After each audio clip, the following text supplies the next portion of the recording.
Hello বন্ধুরা, কেমন আছো সবাই? আশা করি অনেক অনেক ভালো আছো। আজকে তোমাদের শোনাবো আমার ছেলের সাথে ঘটে যাওয়া একটি ঘটনা। গল্পটি শেষ পর্যন্ত দেখো, তাহলে বুঝতে পারবে।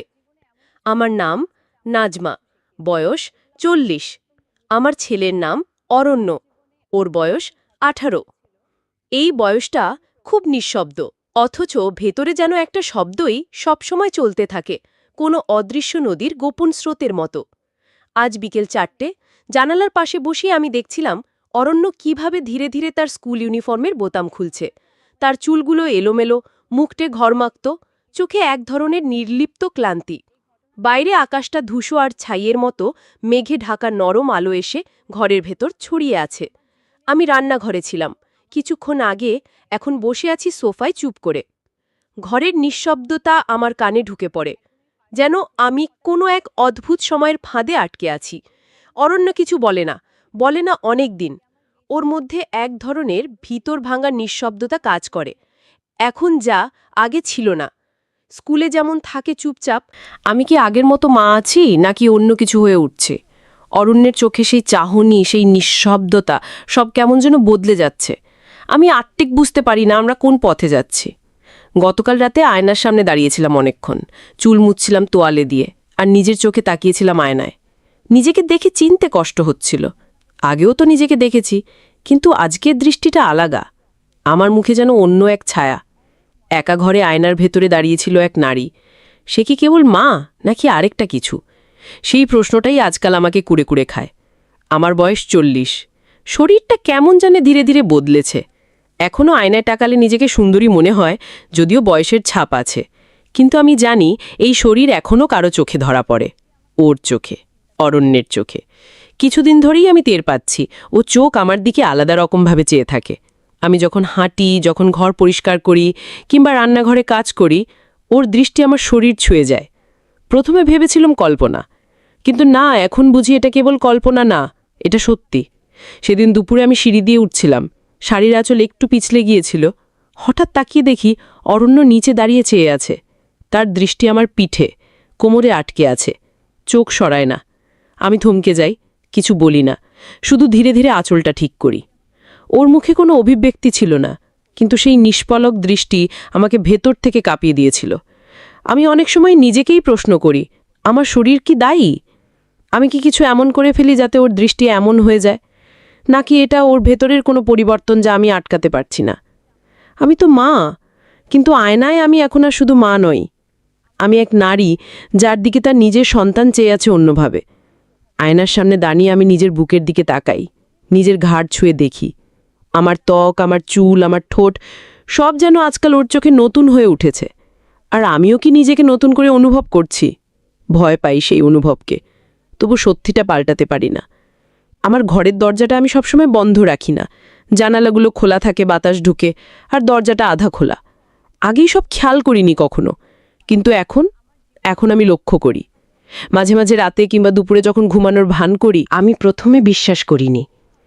নিজেকে বোঝাতে চেয়েছিলাম হয়তো কাকতালীয়, হয়তো ভুল দেখেছি। কিন্তু এটা একদিন দুদিনের ব্যাপার নয়। ও দাঁড়িয়ে থাকে কিছুক্ষণ, তারপর চলে যায়। আমি শুয়ে থাকি, চোখ বন্ধ করি, আর শুনতে পাই ওর নিঃশ্বাস আস্তে আস্তে ঘরের ফাঁক দিয়ে ঢুকে আসে। আমার বুকের মধ্যে তখন অদ্ভুত এক চাপ লাগে। আমি লজ্জিত, আমার নিজের শরীর নিয়ে অপরাধী বোধ করি। অথচ সেই অপরাধে অদ্ভুত এক শান্তি পাই। আমি তো দরজা বন্ধ করতে পারতাম, আমি তো শাড়ি ঠিক করে শুতে পারতাম, আমি তো চোখ খুলেই বলতাম এই মুহূর্তে ওখানে কেন দাঁড়িয়ে। কিন্তু আমি কিছু করি না। আমি তাকিয়ে থাকি সেই ফাঁক দিয়ে পড়া ছায়ার দিকে। আমার ছেলে না, শুধু ছেলে নয়, এখন সে একজন পুরুষ, এবং তার চাহনিতে আমি যে আকর্ষণ টের পাই, সেটা কোনো ভুল নয়। দরজার ফাঁক দিয়ে সে আমায় পড়ছে, আর আমি নিজেকে খুলে দিচ্ছি।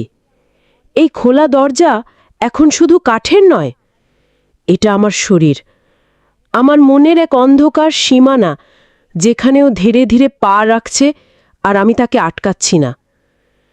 মানুষ বলে ভালোবাসার সঙ্গে গন্ধের এক অদ্ভুত সম্পর্ক থাকে, কিন্তু এটা তো ভালোবাসা না, তাই না? এটা তো মা আর ছেলের মধ্যেকার সম্পর্ক। অথচ এই গন্ধটাই আজকাল আমাকে অস্থির করে তোলে।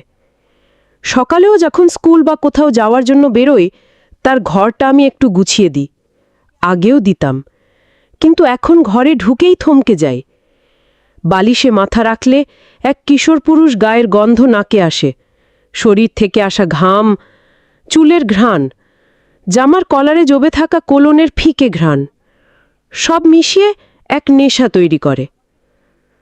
আমি বসে থাকি ওর বিছানায়, কখনো বালিশে মাথা রেখে চোখ বন্ধ করি, যেন নিজের ছেলেকে নিজের গায়ের ওপর কল্পনা করি। আমি জানি এটা বলা যায় না, মানা যায় না, স্বীকার করা তো আরও দূরের কথা, কিন্তু এই ঘ্রাণ আমায় চুম্বকের মতো টানি। আমার শরীরে কোথাও যেন শিরশিরে এক সাড়া জেগে ওঠে। আমি কি তবে দুর্বল? আমি কি নিজের ছেলের গন্ধে মোহগ্রস্ত হয়ে পড়ছি? আমি কি একা হয়ে গেছি এতটাই? ওর জামা আমি মাঝে মাঝে ধুতে দিই না, ভাঁজ করে রাখি আলমারিতে। একদিন দেখি আমার শাড়ির বাসে ওর একটা সাদা টি শার্ট রাখা, গায়ে গন্ধ লেগে গেছে। আমি ওটা তুলে নিই হাতে, চোখ বুজে নিই, যেন আমি ওর শরীরের গা ঘেঁষে দাঁড়িয়ে। সেই মুহূর্তে আমি শুধু মা নই, আমি নারী। আমি অনুভব করি কেউ আমায় চায়, আর সেই চাওয়াটাই ভুল, পাপ, ভয়ঙ্কর। আমি তখন চমকে উঠি, জামাটা তাড়াতাড়ি রেখে দিই, নিজেকে গাল দিই ভেতরে ভেতরে, কিন্তু গন্ধটা থেকে যায় আমার গায়ে, আমার চুলে, হাতে, নাকে। এমনকি রাতে যখন আমি একা ঘুমোতে যাই, তখনও সেই গন্ধ আমার বুকের ভেতর পেঁচিয়ে থাকে। আমি ঘুমোতে পারি না, পায়ের পাতায় গরম হয়ে ওঠে, বুক ভারী হয়। আমি জানি এটা কোনো মা অনুভব করার কথা না, কিন্তু আমি অনুভব করি। ধীরে ধীরে আমি বুঝতে পারি ওর শরীরের গন্ধ আমার কাছে প্রিয় হয়ে যাচ্ছে। আমি ভয় পাই এই প্রিয়তাকে, কিন্তু এও জানি এই ভয়েই আমি বাঁচি এখন। একটা ভুল গন্ধ, একটা ভুল আকর্ষণ, একটা ভুল সম্পর্ক। তবুও আমার ভেতরে আর একটা কণ্ঠ বলে, ভুল কোথায়? চাওয়া তো শুধু চাওয়া। চাওয়া কি কেবল বয়স দেখে বিচার হয়? আমি আর কিছু বলি না, শুধু নীরবে বসে থাকি অন্ধকার ঘরে। আর গন্ধনি? ও আমাকে ইচ্ছে করেই ছুঁয়ে যায় না, সোজাসুজি নয়, এমনভাবে যেন সবটাই দুর্ঘটনা, যেন কোনো দোষ নেই। কিন্তু আমি বুঝি, আমি স্পষ্ট বুঝি, ওই ছোঁয়া উদ্দেশ্যহীন নয়। একদিন দুপুরে আমি রান্নাঘরে ভাত নামাচ্ছি, গরম হাওয়ায় চুলের গোড়া ঘেমে গেছে, শাড়িটা পেছন থেকে একটু সরে গিয়েছিল। ও এসে দাঁড়ায় একদম পেছনে, ওর হাতে পানির বোতল। বলে, পানি দেবেন মা? আমি ঘুরে দাঁড়াতে যেতেই ওর শরীর ঠেকে যায় আমার পিঠে, বুকের ওপরে হালকা চাপ লাগে, এমনভাবে যেন একটু বেশি কাছে দাঁড়িয়েছে। আমি সরে যেতে চেয়েছিলাম, কিন্তু সরে না, শুধু দাঁড়িয়ে থাকে এক মুহূর্ত, বড্ড বেশি কাছাকাছি। তারপর ধীরে পানির বোতলটা নেয়, চলে যায়। আমি দাঁড়িয়ে থাকি কিছুক্ষণ, সেই ছোঁয়া, সেই অল্প চাপ, তা যেন আমার শরীর জুড়ে ছড়িয়ে যায় আগুন হয়ে। ভুল, আমি বারবার বলি নিজেকে, এটা ভুল। কিন্তু তার পরের দিন আবার ঘটে কিছু। সঞ্জয় টিভি রিমোট খুঁজতে খুঁজতে ও এসে বসে আমার পাশে, একেবারে গা ঘেঁষে। ওর হাত আমার হাঁটুর ওপর পড়ে, বলে, ওই যে রিমোটটা তো আপনার পাশে। আমি ওর দিকে তাকাই, চোখে একটু চমক, একটু ভয়। ও তখন হেসে ওঠে হালকা করে, সেই হাসিতে কেমন এক নির্দোষত্ব মাখা। কিন্তু সেই চোখ, ওর চোখ আমার হাঁটু থেকে সরছে না। আমি হাত বাড়িয়ে রিমোটটা দিই, আমাদের আঙুল ছুঁয়ে যায়, 1 সেকেন্ড মাত্র। কিন্তু সেই 1 সেকেন্ডে আমার বুকের ভেতরটা যেন থেমে যায়। ওর আঙুলে কিছু নেই, না কোনো চঞ্চলতা, না কোনো শক্তি। অথচ আমার মনে হয় সেই ছোঁয়ায় কোনো বার্তা ছিল, এক গোপন ডাক। এমন হতে পারে না? কি? ও নিজেও জানে না কি করছে। বয়স 18, রক্ত গরম, শরীর চেনা শুরু করছে। কিন্তু আমি তো জানি কি হচ্ছে। আমি বুঝি এই দুর্ঘটনাগুলো দুর্ঘটনা নয়। এক সন্ধ্যায় আমি দাঁড়িয়েছিলাম বারান্দায়, চুলে পানি দিচ্ছিলাম। হঠাৎ পেছন থেকে ও এসে বলল, শাড়ি নিচে গড়িয়ে যাচ্ছে মা। ওর হাতে গামছা ছিল, আমি কিছু বলার আগেই ও গামছাটা এনে রাখলো আমার পিঠের উপরে। তার আঙুল টেনে দিল আমার পিঠ বরাবর কোমর পর্যন্ত। আমি কেঁপে উঠি, কিন্তু কিছু বলি না, কারণ আমি জানি ও ঠিক কতটুকু করে। ও ছোঁয়ায়, কিন্তু স্পষ্ট করে না। ও চায়, কিন্তু মুখে কিছু বলে না। আর আমি সব বুঝি, অথচ প্রতিদিন তার ছায়ার নিচে নিজেকে আরও গভীর দিকে ঠেলে দিই। এই ছোঁয়াগুলো যেন আগুন, আমার গায়ে ধীরে ধীরে পুড়তে থাকা এক নিষিদ্ধ ইচ্ছার ফুলকি। ওর চোখ বদলে গেছে। একসময় সেই চোখে শুধু নির্ভরতা দেখতাম, এখন সেখানে এক ধরনের চুপচাপ আগুন। আমি যখন কথা বলি, ও চেয়ে থাকে আমার ঠোঁটের দিকে। আমি যখন হাঁটি, ওর দৃষ্টি আমার শরীর ছুঁয়ে যায়, পিঠ, কোমর, বুক, সব জায়গা দিয়ে। আমি বুঝি, কিন্তু বলি না। কিছু বললেও হয়তো অস্বীকার করবে, আবার হয়তো কিছু বলবেই না, শুধু চেয়ে থাকবে সেই আগুন ভরা চোখে। একদিন বিকেলে আমি ঘরের আয়নার সামনে দাঁড়িয়ে ব্লাউজ বদলাচ্ছিলাম। দরজা একটু খোলা ছিল, আমি খেয়াল করিনি। হঠাৎ আয়নায় দেখি ও দাঁড়িয়ে আছে দরজার ফাঁকে।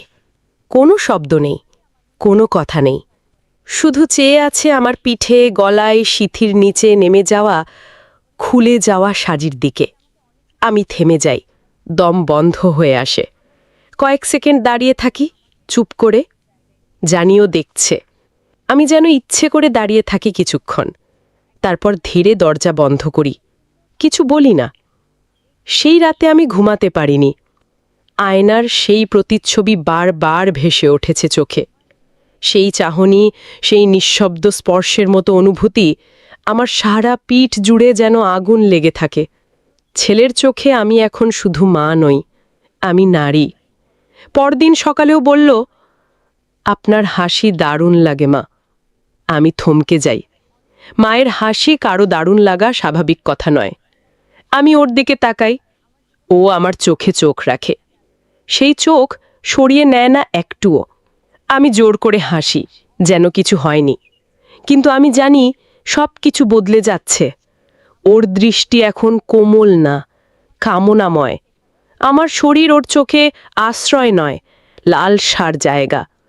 আমি ভয় পাই, আবার একই সাথে কোথাও যেন নিজের ভেতরে খুশি হতে থাকি, কারণ সেই দৃষ্টিতে আমি নিজেকে আবার নারী বলে অনুভব করি।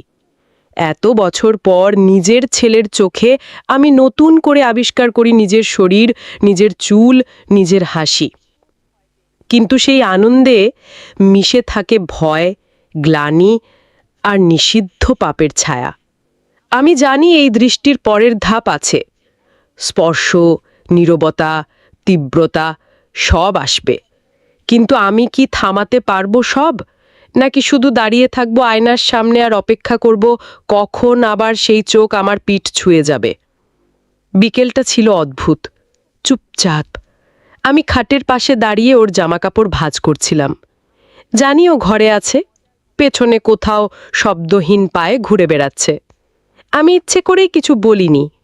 মাঝে মাঝে আমি এমন করি, চুপচাপ থাকি, যেন নিজেকে একটা পরীক্ষার মধ্যে রাখি।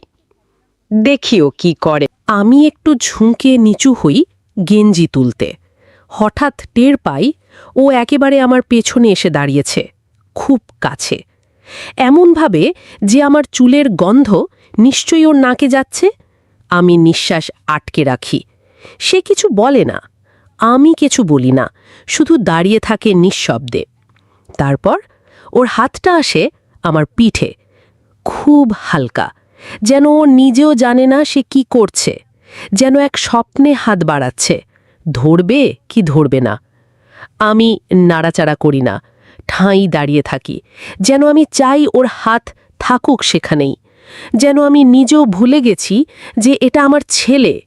ওর আঙুল আমার শাড়ির ভাঁজ স্পর্শ করে। আমার গলা শুকিয়ে আসে, মনে হয় এক চিৎকার থেমে আছে ঠোঁটের আগায়। কিন্তু সেই চিৎকার আর বেরোয় না। আমি বরং চোখ বন্ধ করে ফেলি, শরীর যেন শিকড় গেড়ে ফেলে মাটিতে। ওই হাতটা আরেকটু নিচে নামে, তারপর হঠাৎ থেমে যায়। ও সরে যায়, এক মুহূর্তে যেন কিছুই হয়নি। আমি বসে পড়ি বিছানার পাশে। মনে হয় পৃথিবীটা হঠাৎ কেমন উল্টে গেছে। সে আমাকে ছুঁয়েছে, আমি তাকে ঠেকাইনি। আমি মা, অথচ নিজেকে মনে হয়েছে অদ্ভুত এক নারী, যার ভেতরে দীর্ঘদিন ধরে জমে থাকা এক গোপন ইচ্ছা আচমকা ভেঙে পড়েছে। সেই রাতে ওর ঘরের দরজা বন্ধ ছিল, কিন্তু আমি টের পেয়েছিলাম ও জেগেছিল। আমিও জেগেছিলাম। বিছানায় শুয়ে শুধু ভাবছিলাম সেই ছোঁয়া, সেই স্পর্শ, ওর আঙ্গুল আমার পিঠ, সেই মুহূর্তের নিঃশ্বাস, সব মিলিয়ে এক অদ্ভুত নিঃশব্দ পাপ। আমি জানি এটা ঠিক না, আমি জানি আমি মা, কিন্তু তখন শরীর কোনো নিয়ম মানে না। তখন চোখে শুধু একটাই ছবি ভাসে, আমার ছেলের হাত আমার শরীরে। টপ শেষে বলবো, আপনার শরীরে আপনার ছেলে কিভাবে হাত দিচ্ছে এটা খেয়াল করুন। সচেতন হন। যদি আপনার দিকে খারাপ নজর দেয়, খারাপ চোখে দেখে, তাহলে আপনার ছেলেকে বুঝান। যদি না বুঝে, তাহলে কাউন্সিলরের সাহায্য নিন। যদি আপনার ছেলের মানসিক সমস্যা থাকে, তাহলে দ্রুত চিকিৎসকের পরামর্শ নিন। আজকের গল্পটি ছিল সচেতনতার জন্য। আশা করি সবাই বুঝতে পেরেছেন। ধন্যবাদ।